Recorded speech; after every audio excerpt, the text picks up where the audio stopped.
മഞ്ഞിൽ വിരിഞ്ഞ പൂവിൻ്റെ പുതുപുത്തൻ വിശേഷങ്ങളിലേക്ക് എല്ലാവർക്കും സ്വാഗതം.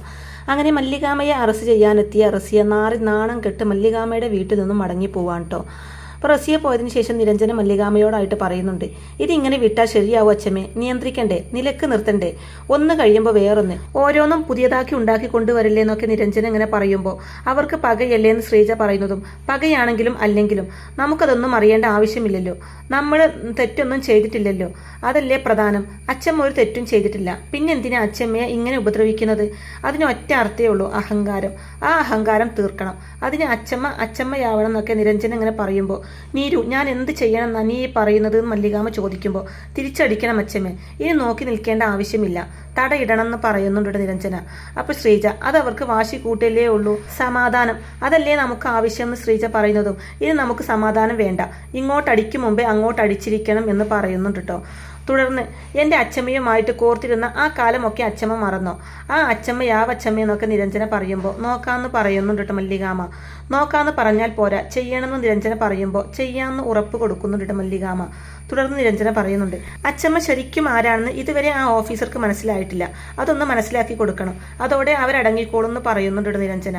അപ്പം മല്ലികാമ പറയുന്നുണ്ട്, ഞാൻ എന്തായാലും മുഖ്യമന്ത്രിയെ ഒന്ന് കാണാം, അദ്ദേഹമാണല്ലോ ഇവരുടെയൊക്കെ നാഥൻ, അദ്ദേഹത്തിനോട് പരാതിപ്പെടാം, നിയന്ത്രിക്കണമെന്ന് ആവശ്യപ്പെടാം, ചെയ്യുകയാണെങ്കിൽ ചെയ്യട്ടെ എന്ന് മല്ലികാമ പറയുമ്പോൾ, അപ്പോൾ ചെയ്യോ നിരഞ്ജന തിരിച്ചു ചോദിക്കുന്നതും, അതൊന്നും എനിക്കറിയില്ല, ചെയ്യാതിരിക്കാം എന്ന് പറയുന്നുണ്ട് കേട്ടോ മല്ലികാമ. അപ്പോൾ മുഖ്യമന്ത്രിയെ കാണുന്നത് നല്ലതാ, ഗുണമുണ്ടാകുന്ന ശ്രീജ പറയുമ്പോൾ, ഗുണമുണ്ടാകുന്ന ഓർത്തിട്ടൊന്നുമല്ല, ഇതാണ് ഇതിൻ്റെ ആദ്യത്തെ സ്റ്റെപ്പ്, എന്നിട്ടും ശരിയാവുന്നില്ല എന്നുണ്ടെങ്കിൽ മാത്രം വേറെ മാർഗം നോക്കിയാൽ മതിയല്ലോ, സമാധാനമാണ് നമ്മൾ ആഗ്രഹിക്കുന്നത്, അത് തരാൻ മറ്റുള്ളവർ തയ്യാറല്ല എന്ന് പറയുന്നുണ്ട് കേട്ടോ മല്ലികാമ. നിങ്ങൾ വിഷമിക്കാതിരിക്കെ, ഇനി അവൾ ഈ വീട്ടിൽ കയറി വരാത്ത രീതിയിൽ എന്തെല്ലാം ചെയ്യാൻ പറ്റുമോ അതെല്ലാം ഞാൻ ചെയ്തോളാം എന്ന് കൂടി പറയുന്നുണ്ട് കേട്ടോ മല്ലികാമ. അതിനുശേഷം കാണിക്കുന്നത് മല്ലികാമ മുഖ്യമന്ത്രിയെ കാണാൻ വേണ്ടി വെയിറ്റ് ചെയ്തുകൊണ്ടിരിക്കുകയാണ് കേട്ടോ. മല്ലികാമയെ കാണുന്നത് മുഖ്യമന്ത്രി പാർട്ടി പരിപാടിയിൽ സജീവമാവാനൊക്കെ പറയുന്നുണ്ട് കേട്ടോ മല്ലികാമയോട്. എല്ലാവർക്കും അതൊരു പ്രചോദനമായേനെന്ന് മുഖ്യമന്ത്രി പറയുമ്പോൾ, എന്ത് പ്രചോദനം സർ, പ്രചോദിപ്പിക്കാനൊക്കെ നിങ്ങളില്ലേ, ദിവസവും പ്രസ്താവനകളൊക്കെ വായിക്കുന്നുണ്ട് ഞാൻ പത്രത്തിൽ, സാറിൻ്റെയും മറ്റു മന്ത്രിമാരുടെയും, അത് പോരേന്ന് ചോദിക്കുമ്പോൾ മതിയെങ്കിൽ മതിയെന്ന് പറയുന്നുണ്ട് കേട്ടോ കണ്ണയത്ത്. തുടർന്ന് ഇപ്പോൾ വരാനുള്ള കാരണം, ഞാൻ എന്തെങ്കിലും സഹായം ചെയ്യേണ്ടതുണ്ടോ എന്നൊക്കെ ചോദിക്കുമ്പോൾ, ഒരു ചെറിയ പ്രശ്നമുണ്ട് സർ, പുതിയ SP റസിയ ബീഗം, അവരെന്നെ നിരന്തരം ശല്യം ചെയ്തുകൊണ്ടിരിക്കുക, ഇതിൻ്റെ പിന്നിലെ കാരണം എന്താണെന്നൊന്നും എനിക്കറിയത്തില്ല, എന്നോട് അവർക്ക് പകയുണ്ടെന്ന് പറയുന്നു, അവരോട് തെറ്റ് ചെയ്തതായിട്ട് ഞാൻ ഇതുവരെ ഓർക്കുന്നില്ല, എന്നിട്ടും അവരെന്നെ വേട്ടയാടിക്കൊണ്ടിരിക്കുക. സർ പ്ലീസ് സർ, എനിക്ക് സ്വസ്ഥത വേണം, സമാധാനം വേണം, എൻ്റെ കൊച്ചുമോൾ +2 പരീക്ഷ എഴുതാനുള്ള തയ്യാറെടുപ്പില്ല, അവളുടെ പഠിത്തത്തിന് ഇവരുടെ പ്രവൃത്തി ഒരിക്കലും ബാധിക്കരുത്, സാർ ഒന്ന് ശ്രദ്ധിക്കണം, നിയന്ത്രിക്കണം, സാർ വിചാരിച്ചാൽ നടക്കാത്ത കാര്യങ്ങളുണ്ടോ എന്നൊക്കെ മല്ലികാമ പറയുന്നുണ്ട് കേട്ടോ. അവരുടെ ശല്യം എങ്ങനെയെങ്കിലും ഒഴിവാക്കി തരണം എന്നൊക്കെ മല്ലികാമ വീണ്ടും ആവശ്യപ്പെടുമ്പോൾ മുഖ്യമന്ത്രി കണ്ണേർ ചോദിക്കുന്നുണ്ട്, ട്രാൻസ്ഫർ ആണോ മല്ലിക ഉദ്ദേശിക്കുന്നതെന്ന് ചോദിക്കുമ്പോൾ, വഴി എനിക്കറിയില്ല, ബട്ട് റസിയ എന്ന ശല്യം ഉണ്ടാവരുതെന്ന് പറയുന്നുണ്ട് കേട്ടോ മല്ലികാമ. മുഖ്യമന്ത്രി പറയുന്നുണ്ട്, ഉദ്യോഗസ്ഥർക്ക് നിയന്ത്രണമില്ലാതെ ജോലി ചെയ്യാൻ പറ്റണം, അതാണ് സർക്കാർ നയം. മല്ലിക പറയുന്നത് സർക്കാർ നയത്തിന് എതിരാണ്, റസിയയുടെ ഭാഗത്തു നിന്ന് ഇങ്ങനെ ഒരു പ്രശ്നമുണ്ടെന്ന് പറഞ്ഞ സ്ഥിതിക്ക് എന്തെങ്കിലും ചെയ്തു തരാൻ പറ്റുമോ എന്ന് ഞാൻ നോക്കട്ടെ, പക്ഷേ ഉറപ്പൊന്നും പ്രതീക്ഷിക്കേണ്ടെന്ന് മുഖ്യമന്ത്രി പറയുന്നതും മല്ലിക പറയുന്നുണ്ട്, സാർ എന്നെ നൈസായിട്ട് ഒഴിവാക്കിയതാണെന്ന് എനിക്ക് മനസ്സിലായി, സാരമില്ല സർ, ഞാൻ എൻ്റെ നിലക്ക് നോക്കിക്കൊള്ളാം, എല്ലാ വഴികളിലൂടെയും ശ്രമിച്ചിട്ടാണ് അവസാനം സ്വന്തമായിട്ട് ഇങ്ങനെ ഒരു കാര്യം ചെയ്തതെന്ന് പിന്നീട് എനിക്കിരുന്ന് ആശ്വസിക്കാൻ എൻ്റെ ഈ വരവ് ഉപകരിക്കുമെന്ന് മല്ലികാമ മുഖ്യമന്ത്രിയോടായിട്ട് പറയുന്നുണ്ട് കേട്ടോ. അതിനുശേഷം വീട്ടിൽ തിരിച്ചെത്തി മല്ലികാമ ഈ വിവരങ്ങളൊക്കെ പറയുമ്പോൾ നിരഞ്ജന പറയുന്നുണ്ട്, മുഖ്യമന്ത്രിയെ കാണാൻ പോവണ്ടായിരുന്നു അല്ലേ അച്ഛമ്മേ, അച്ഛമ്മയെ പോലെയുള്ള ഒരാളുടെ അവസ്ഥ ഇങ്ങനെയാണെങ്കിൽ സാധാരണക്കാരുടെ അവസ്ഥ എന്തായിരിക്കും, ചവിട്ടി അരിക്കോലോ എന്നൊക്കെ പറയുമ്പോൾ മല്ലികാമ പറഞ്ഞു കൊടുക്കുന്നുണ്ട്, ഈ ഭരണത്തിന്റെ ഒരു നീതിശാസ്ത്രം എന്താണെന്നറിയോ, ഞാൻ ഭരിക്കുമ്പോൾ എല്ലാ സംവിധാനങ്ങളും ഉപയോഗിച്ച് നിന്നെ ഉപദ്രവിക്കും, നീ ഭരിക്കുമ്പോഴോ അതേ സംവിധാനം ഉപയോഗിച്ച് എന്നെ ഉപദ്രവിക്കും, പരസ്പരം ഉപദ്രവിച്ചും കൂടെ നിൽക്കുന്നവരെ യാതൊരു തത്വനിശ്ചയമില്ലാതെ സഹായിച്ചും മുന്നോട്ട് പോകുന്ന ഒരേർപ്പാടിന്റെ പേരാണ് ഭരണം എന്നൊക്കെ പറഞ്ഞു കൊടുക്കുന്നുണ്ട് കേട്ടോ. തുടർന്ന് പറയുന്നുണ്ട്, മുഖ്യമന്ത്രിയെ കാണാൻ പോവണ്ടായിരുന്നു എന്ന് നീ പറഞ്ഞത് 100% ശരിയാണ്, പോവണ്ടായിരുന്നു എന്ന് പറയുന്നുണ്ട്, എന്തായാലും ഇങ്ങനെ ഒരു പ്രശ്നം നടക്കുന്നുണ്ടെന്ന് അദ്ദേഹത്തിന്റെ ശ്രദ്ധയിൽപ്പെടുത്താൻ എനിക്ക് പറ്റിയല്ലോ, അതുകൊണ്ട് അതൊരു നല്ല കാര്യവുമാണെന്നും പറയുന്നുണ്ട് കേട്ടോ മല്ലികാമ. അതുകൊണ്ട് എന്ത് പ്രയോജന ചേച്ചി, ഇടപെടാന്ന് അദ്ദേഹം ഉറപ്പൊന്നും തന്നില്ലല്ലോ എന്ന് ശ്രീജ പറയുമ്പോൾ, ഇപ്പോഴത്തെ ഈ മുഖ്യമന്ത്രി ഉണ്ടല്ലോ, അഞ്ജന ഭരിക്കുന്ന കാലത്ത് ഇവരൊന്നും പാർട്ടിയുടെ ആരുമല്ല, അഞ്ജനയുടെ മുമ്പിൽ അവിടെ വന്നു നിന്ന് തലച്ചൊറിഞ്ഞോണ്ട് നിൽക്കും. ഞാൻ കണ്ടിട്ടുള്ളതാ പലവട്ടം. പക്ഷേ അന്നേ കുതന്ത്രങ്ങളുടെ ആശാനായിരുന്നു. വീണ് കിടക്കുന്ന ഒരു അവസരം എങ്ങനെ മുതലാക്കണമെന്ന് അങ്ങേർക്ക് നന്നായിട്ട് അറിയാമായിരുന്നു. അങ്ങനെ പടിപടിയായി ഉയർന്ന് അങ്ങേരി പോസ്റ്റിലെത്തി എന്നൊക്കെ പറഞ്ഞു കൊടുക്കുന്നുണ്ട് മല്ലികാമ. അപ്പൊ നിരഞ്ജന, മുഖ്യമന്ത്രി അവിടെ നിൽക്കട്ടെ, അച്ഛമ്മ റസിയ ബീഗത്തിന്റെ നിലപാട് എന്തായിരിക്കും? അതിന്റെ ഭാവിയല്ലേ നമ്മൾ അറിയേണ്ടത്. അതിനനുസരിച്ചല്ലേ നമ്മുടെ ജീവിതം എങ്ങനെയാവുമെന്ന് പറയാൻ പറ്റുമെന്നൊക്കെ പറയുമ്പോൾ റസിയ ഒരു കോംപ്രമൈസിന് ശ്രമിക്കില്ല. അവളൊരു നല്ല പോരാളിയാ. അതുകൊണ്ട് ഓരോ തോൽവി ഏറ്റുവാങ്ങുമ്പോഴും അതൊന്നും കൂസലാക്കാതെ പിന്നെയും പിന്നെയും അവൾ വരുന്നത്. എന്നെ തകർക്കാം എന്ന് അവൾ കരുതുന്നു. ആ അഹങ്കാരമാണ് ആദ്യം നമ്മൾ തകർക്കേണ്ടത്. അത് തകർന്നാലേ അവൾ നിലക്ക് നിൽക്കൂന്നൊക്കെ അങ്ങനെ മല്ലികാമ്മ പറയുന്നതും ചേച്ചിയുടെ മനസ്സിൽ എന്തോ ഉണ്ടല്ലോ എന്ന് ശ്രീജ പറയുമ്പോൾ നിനക്കങ്ങനെ തോന്നിയല്ലേ? ഒരു പദ്ധതി ഇങ്ങനെ ആലോചിക്കുന്നുണ്ട്. ആറുമുഖം അവനെ ഇറക്കണം എന്ന് പറയുമ്പോൾ ആരാ ഈ ആറുമുഖം എന്ന് നിരഞ്ജനം ചോദിക്കുന്നതും എൻ്റെ ഒരു പഴയ പരിചയക്കാരനാണ്. അവന് എന്നെ സഹായിക്കാൻ പറ്റും. ഈ സമയത്ത് അവനെപ്പോലെ ഒരാളുടെ സഹായമാണ് എനിക്ക് വേണ്ടതും. എന്തായാലും ആറുമുഖം വരട്ടെ, മല ഇറങ്ങി തോക്കും കൊണ്ട് എന്ന് പറയുന്നുണ്ട് കേട്ടോ മല്ലികാമ. അതിനുശേഷം ആറുമുഖം മല്ലികാമയുടെ അടുത്തേക്ക് എത്തുന്നുണ്ട് കേട്ടോ. മല്ലികാമ ആറുമുഖത്തിനോടായിട്ട് ഓർമ്മയുണ്ടോ എന്ന് ചോദിക്കുമ്പോൾ മറക്കാൻ പറ്റുമോ? എന്നെ ഇന്നീ കാണുന്ന ആറുമുഖമാക്കിയത് മേഡം അല്ലേ എന്ന് പറയുന്നുണ്ട് കേട്ടോ ആറുമുഖം. തുടർന്ന് ഇപ്പോഴും ആറുമുഖത്തിന് കള്ളത്തോക്കുണ്ടാക്കി കൊടുക്കലല്ലേ ജോലി എന്ന് ചോദിക്കുമ്പോൾ അതേ മേഡം, സൗത്ത് ഇന്ത്യ മുഴുവനും എൻ്റെ നെറ്റ്വർക്കുണ്ട്, ഒരുപാട് കസ്റ്റമേഴ്സും ഉണ്ട് എന്ന് പറയുന്നുണ്ട് കേട്ടോ. ആരാ കൂടുതലായിട്ട് എന്ന് ചോദിക്കുമ്പോൾ എല്ലാ കാറ്റഗറിയും ഉണ്ട് മേഡം. രാഷ്ട്രീയക്കാര്, ഗുണ്ടകൾ എന്ന് പറയുന്നതും ഇപ്പോൾ കയ്യിൽ വല്ലതും ഉണ്ടോ ഒന്ന് കാണാനായിട്ടെന്ന് മല്ലികാമ ചോദിക്കുന്നതും തൻ്റെ കയ്യിലുള്ള തോക്ക് എടുത്ത് കാണിക്കാൻ ആറുമുഖൻ. എനിക്കും ഇതുപോലെ ഒരെണ്ണം വേണം എന്ന് മല്ലികാമ ആവശ്യപ്പെടുന്നതും തരാം മേഡം, എത്ര വേണമെങ്കിലും തരാം എന്ന് പറയുന്നുണ്ട് കേട്ടോ ആറുമുഖം. തുടർന്ന് ആരാ ശത്രു എന്ന് ആറുമുഖം ചോദിക്കുമ്പോൾ ശത്രു പോലീസ് മേധാവിയാണ്, വെടിവെച്ച് കൊല്ലാനൊന്നുമല്ല എനിക്ക് തോക്ക്, ഇത് വെച്ചൊരു കളി കളിക്കണമെന്ന് മല്ലികാമ പറയുന്നുണ്ട്. തുടർന്ന് എൻ്റെ കൊച്ചുമോൾക്കിട്ട് അവളൊരു പണി കൊടുത്തു, ഭാഗ്യം കൊണ്ട് രക്ഷപ്പെട്ടു, അതേ പണി നമുക്കും തിരിച്ചു കൊടുക്കേണ്ടേ ആറുമുഖം എന്ന് മല്ലികാമ ചോദിക്കുമ്പോൾ ഞാൻ എന്ത് ചെയ്യണമെന്ന് മാത്രം മേഡം പറഞ്ഞാൽ മതി, അതുപോലെ ഞാൻ ചെയ്തു തരാമെന്ന് പറയുന്നുണ്ട് കേട്ടോ ആറുമുഖം മല്ലികാമയോടായിട്ട്.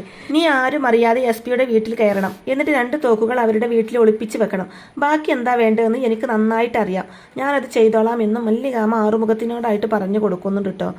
തുടർന്ന് മനസ്സിലായി മേഡം, അവർ കൊച്ചുമോളുടെ ബാഗിൽ മയക്കുമരുന്ന് വെച്ചു, നമ്മൾ തോക്ക് വെക്കും, പക്ഷേ മയക്കുമരുന്ന് പൊട്ടില്ല, തോക്ക് പൊട്ടും എന്നൊക്കെ ആറുമുഖം പറയുന്നതും ആമാ തോക്ക് പൊട്ടെന്ന് പറഞ്ഞുകൊണ്ട് ചിരിക്കാണ് മല്ലികാമ ചെയ്യുന്നത്. മേഡം ഒന്നുകൊണ്ടും പേടിക്കണ്ട, ഇന്ന് തന്നെ തോക്ക് ഞാൻ അവരുടെ വീട്ടിൽ കൊണ്ടുപോയി വെക്കാമെന്നും ആറുമുഖം ഉറപ്പ് കൊടുക്കുന്നുണ്ട് മല്ലികാമയ്ക്ക്. അങ്ങനെ മല്ലികാമ പറഞ്ഞതനുസരിച്ച് ആറുമുഖം റസിയയുടെ വീട്ടിലെത്തുകയും റസിയയുടെ കണ്ണ് വെട്ടിച്ച് മുകളിൽ കൂടി അകത്ത് കയറി ബെഡ്റൂമിലെ കട്ടിലിന്റെ താഴെയായിട്ട് തോക്ക് ഒളിപ്പിച്ചു വെക്കുകയും ചെയ്യുന്നുണ്ട്. ഇവിടെ മല്ലികാമയാണെങ്കിൽ നിരഞ്ജനിയോട് തൻ്റെ ലാപ്ടോപ്പ് എടുത്തുകൊണ്ടുവരാൻ പറയുകയും നിനക്ക് മെയിലൊക്കെ അയക്കാൻ അറിയില്ലേ നിരഞ്ജനിയോടായിട്ട് ചോദിക്കുമ്പോൾ അറിയാമെന്ന് നിരഞ്ജന പറയുന്നതും കേന്ദ്ര ആഭ്യന്തര വകുപ്പിനാണ് അയക്കേണ്ടത്. റസിയ ബീഗം ഒരു സാധാരണ പോലീസ് ഓഫീസറല്ല, ഈ നാട്ടിലെ ആയുധ കള്ളക്കടത്തുകാരുമായിട്ട് അവർക്ക് ബന്ധമുണ്ട്. സംശയമുണ്ടെങ്കിൽ കേന്ദ്ര ആഭ്യന്തര വകുപ്പ് ഓഫീസ് അവരുടെ വീട് റൈഡ് ചെയ്യട്ടെ, ഒളിപ്പിച്ചു വെച്ചേക്കുന്ന തോക്ക് കണ്ടുപിടിക്കാൻ പറ്റുമെന്നാണ് മെയിൽ അയക്കേണ്ടതെന്ന് മല്ലികാമ നിരഞ്ജനിക്ക് പറഞ്ഞു കൊടുക്കുന്നുണ്ട്. ഉടനെ തന്നെ നിരഞ്ജന തിരിച്ചടിക്കാൻ തീരുമാനിച്ചല്ലേ എന്ന് ചോദിക്കുമ്പോൾ പിന്നെ വേണ്ടേ, ഒരു തെറ്റും ചെയ്യാത്ത എന്നെ വെറുതെ ഇട്ട് ഉപദ്രവിക്കുകയാണ്, എത്രയാണെന്ന് വെച്ച് സഹിക്കുന്നതെന്ന് മല്ലികാമ പറയുമ്പോൾ അച്ചമ്മ മേറ്റർ പറ, നമുക്ക് തകർക്കാം എന്ന് പറയുന്നുണ്ട് നിരഞ്ജനിയും. എല്ലാം ഈ പേപ്പറിൽ ഉണ്ടെന്ന് പറഞ്ഞ് നിരഞ്ജനയ്ക്ക് ആ പേപ്പർ കൊടുക്കുമ്പോൾ നിരഞ്ജന നോക്കിയതിന് ശേഷം ഇത് മതി, പക്ഷേ ഇതിലൊരു തിരുത്തുണ്ട്, ഇതിൽ അച്ചമ്മയുടെ പേര് വെച്ചിട്ടുണ്ട്, അത് വേണോ? അല്ലെങ്കിൽ ഈ മാറ്റർ പെർഫെക്റ്റ് ആണെന്ന് നിരഞ്ജന പറയുന്നതും എനിക്കൊരു പേടിയും ഇല്ലാന്ന് മല്ലികാമ പറയുന്നുണ്ടെങ്കിലും അതിൻ്റെ അല്ല, തൽക്കാലം നമ്മളാണ് ഈ ഓപ്പറേറ്റ് ചെയ്തതെന്ന് ആരും അറിയാത്തതാണ് നല്ലത്, ഇതിലും നല്ല അവസരം ഇനിയും കിട്ടുമല്ലോ, അപ്പോൾ ഉപയോഗിച്ചാൽ പോരെന്ന് നിരഞ്ജന ഉപദേശിക്കുമ്പോൾ അങ്ങനെയാണെങ്കിൽ നീരുവിൻ്റെ ഇഷ്ടം പോലെ ചെയ്യാമെന്ന് മല്ലികാമയും സമ്മതിക്കുന്നുണ്ട്. നമ്മളൊക്കെ ഓൾഡ് വൈബ്സ് അല്ലേ, ന്യൂ വൈബ്സ് പറയുന്നത് നമ്മൾ അനുസരിക്കണം എന്ന് ശ്രീജയോടായിട്ട് പറയുന്നുണ്ട് മല്ലികാമ. അപ്പോൾ ഇത് കേൾക്കുന്ന ശ്രീജ വൈബോ അതെന്താണെന്ന് ചോദിക്കുമ്പോൾ അങ്ങനെയാണ് ഇവരുടെ പ്രായക്കാരുടെ പ്രയോഗം എന്ന് പറയുന്നതും നിരഞ്ജനയാണെങ്കിൽ അച്ഛമ്മ ഇതൊക്കെ എങ്ങനെ പഠിച്ചു എന്ന് ചോദിക്കുമ്പോൾ പിടിച്ചു നിൽക്കേണ്ട കുട്ടിയെന്ന് തമാശയോട് കൂടി പറയുന്നുണ്ട് കേട്ടോ. തുടർന്ന് പറയുന്നുണ്ട് ഈ വിവരം കിട്ടുന്നതോടെ കേന്ദ്ര ഏജൻസി അലേർട്ടാവും, അവർ റസിയയുടെ വീട് റെയ്ഡ് ചെയ്യും, തോക്ക് പിടിക്കും, അതോടെ അവളുടെ തൊപ്പി തെറിക്കുമെന്ന് കണക്ക് കൂട്ടുന്നുണ്ട് മല്ലികാമ. തൊപ്പിയും യൂണിഫോമും ഇല്ലാത്ത റസിയക്ക് എനിക്കെതിരെ എന്ത് ചെയ്യാൻ പറ്റും? അവളുടെ അഹങ്കാരം അവസാനിപ്പിക്കാനാണ് ഞാനിത് ചെയ്യുന്നത്, വെറുതെ എൻ്റെ ഒരു സമാധാനത്തിന് വേണ്ടിയെന്ന് അവരോടായിട്ട് പറയുന്നുണ്ട് മല്ലികാമ. അങ്ങനെ നിരഞ്ജന കേന്ദ്ര ആഭ്യന്തര വകുപ്പിന് മെയിൽ അയച്ചതനുസരിച്ച് ഓഫീസേഴ്സ് റസിയയുടെ വീട്ടിലെത്തുകയും റസിയയോടായിട്ട് ഞങ്ങൾക്ക് ഈ വീട് സെർച്ച് ചെയ്യണമെന്നും പറയുന്നുണ്ട്. എന്തിനാണെന്ന് റസിയ ചോദിക്കുമ്പോൾ അത് സെർച്ച് ചെയ്ത് കഴിയുമ്പോൾ പറയാമെന്ന് അവർ മറുപടിയും കൊടുക്കുന്നുണ്ട്. അപ്പോൾ റസിയ പറയുന്നുണ്ട്, സർ SP റസിയയാണ് ഞാൻ. ഈ വീട്ടിൽ സെർച്ച് ചെയ്യേണ്ട ആവശ്യം എന്താണെന്ന് എന്നെയും കൂടെ ബോധ്യപ്പെടുത്തണം എന്നാവശ്യപ്പെടുമ്പോൾ പരാതിയുണ്ട് നിങ്ങളെക്കുറിച്ച്. നിങ്ങൾക്ക് ആയുധ കച്ചവടവുമായി ബന്ധമുണ്ട് അല്ലേ എന്ന് ഓഫീസേഴ്സ് ചോദിക്കുമ്പോൾ ഇല്ല, ഒരിക്കലുമില്ല. സ്ട്രിക്റ്റ് ഓഫീസറാണ് ഞാൻ. ഈ രാജ്യത്തോടും ഇവിടുത്തെ നിയമ സംവിധാനത്തോടും നല്ല കൂറ് പുലർത്തുന്ന വ്യക്തിയാണ് ഞാൻ. ആൻറ്റി നാഷണൽ എലമെൻസുമായി എനിക്ക് യാതൊരു ബന്ധവുമില്ലാന്ന് റസിയ തറപ്പിച്ച് പറയുന്നുണ്ടെങ്കിലും അത് റെയ്ഡ് കഴിഞ്ഞിട്ട് പറയാമെന്ന് പറഞ്ഞുകൊണ്ട് കൂടെയുള്ള ടീമിനെ സെർച്ച് ചെയ്യാൻ വിടാണ്ട് ഓഫീസർ. റസിയയാണെങ്കിൽ വീണ്ടും മനഃപൂർവ്വം ആരോ എന്നെ കരിവാരി തേക്കാനുള്ള കള്ളപ്പരാതി അയച്ചതാണെന്നൊക്കെ പറയുന്നുണ്ടെങ്കിലും നിങ്ങൾ എന്തിനാ ഇത്ര ടെൻഷനാവുന്നത്? ഈ വീട്ടിൽ അനധികൃതമായിട്ട് ആയുധങ്ങൾ സൂക്ഷിച്ചിട്ടുണ്ട് എന്നാണ് പരാതിയിൽ പറയുന്നത്. അത് ഞങ്ങൾ പരിശോധിക്കും. പരിശോധനയിൽ ഒന്നും കണ്ടെത്താൻ കഴിഞ്ഞില്ലെങ്കിൽ യു ആർ ഫ്രീ. അതല്ല, കണ്ടെത്തുകയാണെങ്കിൽ യു ആർ റോങ്. ഞങ്ങളെ തെറ്റിദ്ധരിപ്പിക്കാനാണ് നിങ്ങൾ ശ്രമിച്ചത് എന്ന് കരുതേണ്ടി വരുന്നൊക്കെ ഓഫീസർ പറയുമ്പോൾ അങ്ങനെയാണെങ്കിൽ സെർച്ച് നടക്കട്ടെ.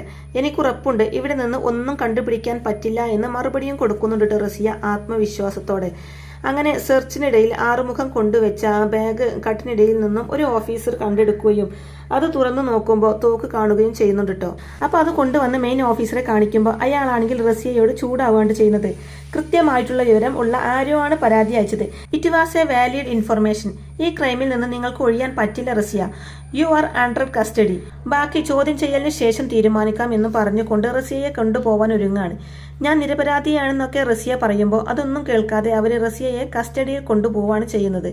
അങ്ങനെ പോകുന്ന വഴിയിൽ മല്ലികാമ്മ അവരുടെ വണ്ടിക്ക് നേരെ കൈകാട്ടി നിർത്തുകയും അവരോടായിട്ട് ഞാൻ ഈ സംസ്ഥാനത്തിന്റെ മുൻ ആഭ്യന്തര മന്ത്രിയായിരുന്നു എന്നും ഞാനാണ് ആ പരാതി അയച്ചത് ആയുധ കച്ചവടം എന്ന് പറയുകയും ചെയ്യുന്നുണ്ട് മല്ലികാമ്മ അവരോടായിട്ട്.